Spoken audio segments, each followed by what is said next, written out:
ખરેખર આ સર્જરીની તમે જે વાત કરો છો તો એ સર્જરી ખરેખર એક્ઝેક્ટલી કઈ રીતે કરવામાં આવે છે? અ, મિત્રો, કાનની પાછળનું હાડકું હોય એનો એક પાર્ટ થોડોક આપણે કાઢી અને ત્યાં મગજની અંદર લોહીની નસ પર લોહીની નસ ચડી ગઈ હોય છે, એને આપણે સેપરેટ કરીએ છીએ. ટ્રાઇજેમિનલ નસની ઉપર એક લોહીની નસ ચડી ગઈ હોય છે, જે મેં તમને એક્સપ્લેન કર્યું. હવે મિત્રો, આ તો કદાચ તમને પણ ખબર પડી ગઈ હશે કે બીમારી કઈ રીતે આવી ટ્રાઇજેમિનલ ન્યુરેલ્જિયાની. તો આ નસ છે તે આ નસ પર દબાણ કર્યું એટલે આવી. સાહેબ, આની ટ્રીટમેન્ટ શું હોય? આને સેપરેટ કરી દો. ઓકે, સિમ્પલ, આટલું જ છે સાહેબ, વધારે કોઈ હેવી કંઈ છે જ નહીં. કંઈ જ નહીં. હવે આ સેપરેટ કર્યા પછી પાછું ના ટચ થઈ જાય એટલે એક ટેફલોન સ્પોન્જ કરીને ઇન્સ્યુલેટિંગ સબસ્ટન્સ આવે સાહેબ.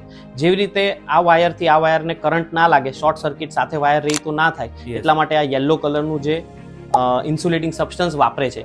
એવી જ રીતે આપણે બ્રેઇનમાં આ ઝોન પર આ બંનેને સેપરેટ કરી અને વચ્ચે એક ટેફલોનનું ઇન્સ્યુલેટિંગ સબસ્ટન્સ મૂકી દઈએ ઓકે, એટલે શોર્ટ સર્કિટ બંધ થઈ જાય સાહેબ, એટલે અચ્છા, ચહેરાનો સામાન્ય- દુખાવો સારો થઈ જાય.